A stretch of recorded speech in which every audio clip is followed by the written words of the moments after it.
Hello प्यारे विद्यार्थियों, कैसे हो? आई हो बहुत अच्छे होंगे। आज की हम एक बहुत बेहतरीन सा टॉपिक लेकर के आए आपके सामने। मलेरिया क्या होता है, मलेरिया की पूरी कहानी इसी वीडियो में मिलने वाली है। कैसे होता है, कौन फैलाता है, किससे होता है, मलेरिया में कौन सा लक्षण होता है, उसके लिए क्या उपचार करेंगे, उसके लिए कौन सी मेडिसिन है, इसकी खोज कब हुई, कैसे हुई, इसका साइकिल कैसे होता है। तो प्यारे विद्यार्थियों हमारे साथ जुड़े रहेंगे, बस बहुत सटीक बताते हैं। चलिए हम लोग शुरुआत करते हैं। देखिए मलेरिया अर्थात मलधन एरिया। पहले लोगों का मानना था कि मलेरिया रोग मलधन एरिया मतलब ऐसे गंदे स्थानों के कारण होता है, लेकिन बाद में एक साइंटिस्ट थे जिनका नाम था लैंसिस। इन्होंने बताया कि मलेरिया का संबंध प्लाज्मोडियम से होता है, यानी प्रोटोजोआ से होता है। किसने बताया था? 1717 में लैंसिस नामक साइंटिस्ट ने बताया कि मलेरिया का संबंध प्रोटोजोआ जिसका नाम है प्लाज्मोडियम से होता है। बहुत ध्यान से सुनेंगे। बाद में लॉरान ने 1880 में बताया कि प्लाज्मोडियम का संबंध मानव के मलेरिया से होता है, यानी मनुष्य में मलेरिया रोग कौन करता है? प्लाज्मोडियम करता है। किसने बताया? लॉरान ने बताया। लॉरान ने भाई साहब ये भी बात बताया कि प्लाज्मोडियम आरबीसी में देखा गया। इन्होंने देखा कि मनुष्य के आरबीसी में प्लाज्मोडियम है। तो ये पूरी साइकिल आपके सामने मैं डिटेल से बताऊंगा। यहाँ तक आगे चलेंगे तो देखिए, इसे मलेरिया को क्या कहते हैं? इसे हिंदी में जूड़ी बुखार भी कहते हैं जी, जूड़ी बुखार। अच्छा, जूड़ी बुखार क्यों कहते हैं? देखिए होता क्या है, इसमें 2 दिन 3 दिन 4 दिन में फीवर रिपीट करता है। बुखार यानी दौरा आता है, बुखार आता है और बुखार कैसे आता है? ठंड के साथ, कपकपी के साथ आता है, इसीलिए इसे जूड़ी बुखार कहते हैं।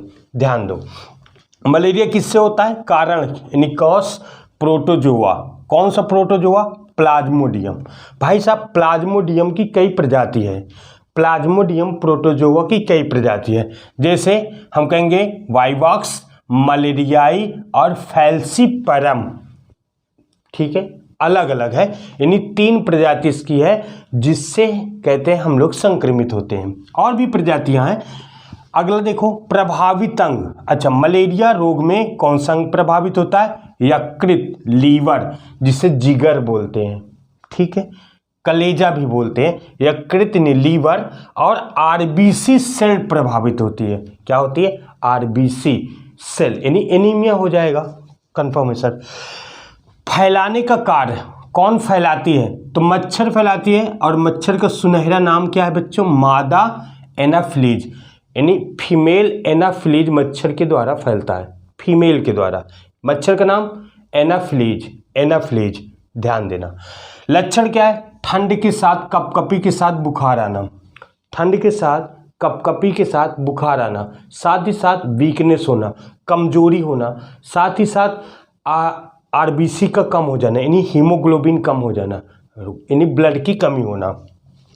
उपचार के लिए क्या है? कुछ दवाइयां हैं, जैसे मेलोसाइड, ठीक है, मैलुरीन, ठीक है, और बैसोक्यून। कुछ एंटीबायोटिक, ये सब क्या है? एंटीबायोटिक्स दवा है बच्चों, एंटीबायोटिक्स दवा है। अच्छा, इसमें बहुत साल पहले से लिखाया गया कि बहुत साल पहले से कुनैन का नाम सुनते हैं ना? कुनैन का टेबलेट भी इस्तेमाल किया जाता है भाई साहब। अच्छा, कुनैन किससे मिलता है? सिनकोना वृक्ष के छाल से बनाया जाता है। कुनैन, कभी कभी क्वेश्चन पूछता है कि कुनैन किससे प्राप्त होता है? कुनैन सिनकोना वृक्ष के छाल से बनाया जाता है। चलिए अगला चलते हैं। पॉइंट टू नोटेड, ये जो साइकिल बना है, ये साइकिल ये दर्शाता है कि प्लाज्मोडियम का जो साइकिल है, जीवन चक्र है, वो 2 होस्ट पर पूरा होता है। मतलब 2 होस्ट का मतलब 2 सजीव पर पूरा होता है। एक सजीव मॉस्किटो यानी मच्छर होती है, मादा एनाफ्लीज, और दूसरा मैन होता है। मतलब उसका पूरा जीवन 2 होस्ट पर चलता है। और वो 2 होस्ट कौन कौन सी होती है? वो 2 होस्ट कौन कौन सी होती है? तो हमने कहा जो प्लाज्मोडियम है उसका जीवन 2 होस्ट पर पूरा होता है। 2 होस्ट माने 2 पोषद पर पूरा होता है, यानी मच्छर के शरीर में कुछ जीवन चलाएगा और कुछ मनुष्य के शरीर में जीवन अपना चलाएगा। अगर एक में चलाए तो अधूरी कहानी रहेगी। तो चलिए स्टार्ट करते हैं। इसकी साइकिल पर ध्यान दो। इधर तो जैसे देखो यहाँ पे दो मैंने ऐसे बताया, इधर मच्छर रहेगा, इधर मच्छर का जीवन और इधर मानव का जीवन। 2 होस्ट बच्चों रहेगा, 2 होस्ट, मानव और मच्छर। ठीक है, अब देखो हम लोग स्टार्ट करते हैं। तो कहता है कि जैसे मान लो कोई मादा एनाफिलिस, उसके अंदर प्लाज्मोडियम है, किसी मनुष्य को काट ली, ये मच्छर, ये मैन है, इसको काट ली। काटने का मतलब वो अपना मैंडिबल मैक्सिली उसके अंदर प्रवेश कराएगी। जैसे प्रवेश कराई तो उसके अंदर स्पोरोजॉइड्स, क्या जी, स्पोरोजॉइड्स, प्लाज्मोडियम का स्पोरोजॉइड्स उसके अंदर चला गया, मनुष्य के ब्लड में गया। पॉइंट नोटेड, हमेशा प्लाज्मोडियम का स्पोरोजॉइड्स या हम हिंदी में बोलते हैं बीजाणुज की अवस्था ही संक्रमित करती है। देखिए जब स्पोरोजॉइड्स मनुष्य के अंदर गया तो वहां पे जाकर के उसके लीवर में जाएगा। कहाँ पे जाएगा? लीवर यानी यकृत पे जाएगा। अब यकृत पे जा करके क्या करेगा? वो अपनी संख्या को बढ़ाएगा, कॉपी करेगा, बहुत सारी कॉपी करेगा। तो क्या करेगा? अपनी संख्या बढ़ाएगा, यानी हम कह सकते हैं कि यकृत में अलैंगिक जनन भी करता है। अलैंगिक जनन कर सकते हैं, अलैंगिक प्रकार से वो बढ़ाता है। चलिए अलैंगिक किया, बढ़ा दिया, उसी पर आरबीसी होती है। अब ये क्या करता है? अलैंगिक तरीके से अपनी कॉपी बढ़ाने लगा और साथ ही साथ क्या किया, आरबीसी को क्या करती है? डेड करती है। किसको डेड करती है? आरबीसी को ऊपर अब आक्रमण कर देती है। जैसे ही आरबीसी को डेड करती है, बार बार आरबीसी को डेड करती है और बहुत सारे इसकी कॉपियां बन जाती है, बहुत सारी कॉपी बना लेती है। साथ ही साथ एक हीमोजॉइन टॉक्सिन रिलीज होता है। जब यह अलैंगिक जनन करती रहती है तो आरबीसी से हीमोजॉइन एक टॉक्सिन निकलता है। हीमोजॉइन टॉक्सिन जब ये अधिकांश दोपहर के बाद निकलता है और इंसान को बहुत तेजी से ठंड के साथ, कपकपी के साथ फीवर आता है, ऐसा प्राय होता है। दोपहर के बाद इंसान बहुत तेजी से कांपता है, बहुत तेजी से कांपने लगता है और उससे ठंड लगती है। फिर 1-2 घंटे बाद फिर पसीना आता है, फिर मतलब नॉर्मल हो जाता है। उस इंसान को ऐसा लगता है कि मैं ठीक हो गया हूँ, लेकिन वो ठीक नहीं होता है। तो हीमोजॉइन के कारण, एक टॉक्सिन है, हीमोजॉइन के कारण कपकपी होती है। क्या होता है शरीर में? कपकपी के साथ ठंड लगती है।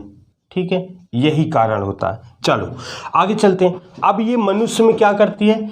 अब देखो यकृत पे बैठ गई, अपनी कॉपी बढ़ाई, आरबीसी पर अटैक की, आरबीसी सेल पर अटैक की, अपनी कॉपी बढ़ाई। फिर वो क्या करना स्टार्ट करती है? अपनी कॉपी करके गैमीटोजेनेसिस अर्थात युग्मक जनन करना चालू की। अब युग्मक जनन करेगी तो गैमीट बनेगा, और 2 प्रकार का गैमीट वो मनुष्य के अंदर ही बना रही है। गैमीट बनाई मनुष्य के अंदर ही, ठीक है, वहीं पर गैमीटोजेनेसिस की, और 2 युग्मक, male gamete, female gamete, 2 gamete बन गया। दोनों गैमीट अब बन के ब्लड में घूमने लगेगा। जब फिर अब मच्छर, कोई एनाफिलीज मच्छर मनुष्य के खून को दोबारा चूसती है तो वो गैमीट मच्छर के अंदर चला जाता है, मच्छर की बॉडी के अंदर चला जाता है। मान लो कोई संक्रमित व्यक्ति है, उसका खून एनाफिलीज मच्छर चूस ली, तो दोनों गैमीट, मेल और फीमेल दोनों गैमीट मच्छर के अंदर चला गया। जब मच्छर के स्टोमच में गया तो वहीं पर निषेचन कर गया, यानी फर्टिलाइजेशन। फीमेल गैमीट और मेल गैमीट दोनों जाकर फ्यूज हो गया। जैसे फ्यूज हुआ तो उसी के बॉडी पर, मच्छर के ही शरीर में स्पोरोजॉइड्स बनेगा। फर्टिलाइजेशन हुआ, जाइगोट बनेगा, जाइगोट ना बेटा, जाइगोट, जाइगोट बनेगा, जाइगोट 2n नंबर होता है, फिर स्पोरोजॉइट्स फिर से बन जाएगा।